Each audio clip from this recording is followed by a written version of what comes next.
Ази Европын сан АСЕМ-ийн гишүүн орнуудын залуу эрдэмтэн судлаачдын 20 дахь удаагийн зуны сургалтаа зохион байгуулж байна. Энэ удаагийн сургалтанд 46 орны 48 залуус оролцож, галт эргээр 2-7 хоногийн турш Бээжин Харбин, Владивосток, Чита, Эрхүү Улаанбаатар гэсэн чиглэлээр аялж, өнөөдөр Улаанбаатар төмөр замын буудалд ирэхэд Улаанбаатар төмөр замын удирдлагууд Монголын залуучуудын холбооноос хүндэтгэх өгтлээ. Ази Европын уулзалтын 20 жилийн ой мөн Ази Европын сангийн зуны сургуулийн 20 жилийн ой. Энэ нь маш сайхан тохиол гэж би бодож байна. Тиймээс энэ төсөл уялдаа холбоо гэсэн сэдвийн хүрээнд явагдаж байгаа юм а. Энд дандаа 18-аас 30 насныхан оролцож байна. Эдгээр хоёр твийг бүх төрлийн дэд бүтцээр холбох ямар боломж байгааг гол нь судлах юм а.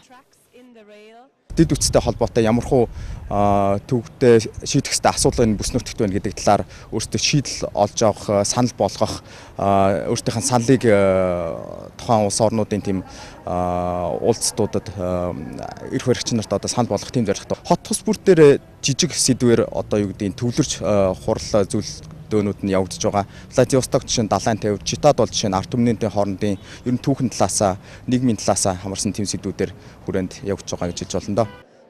Ийм олон хүмүүсийг нэг дор цуглуулсан нь маш сайхан хэрэгэ.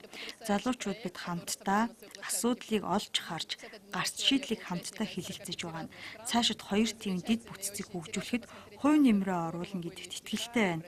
Энэ бол бидэнд тохиолдсон өндөр боломж гэж би бодож байна.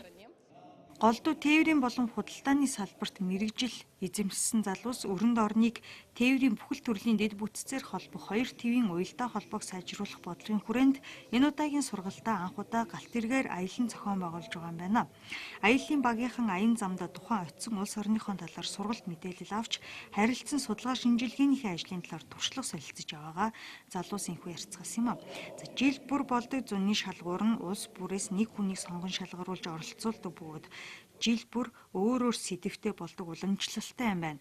За манай улс 2015 оноос тус арга хэмжээнд оролцож эхэлсэн бөгөөд цаашид жил бүрийн идэвхтэй оролцоо илэрхийлж байлаа.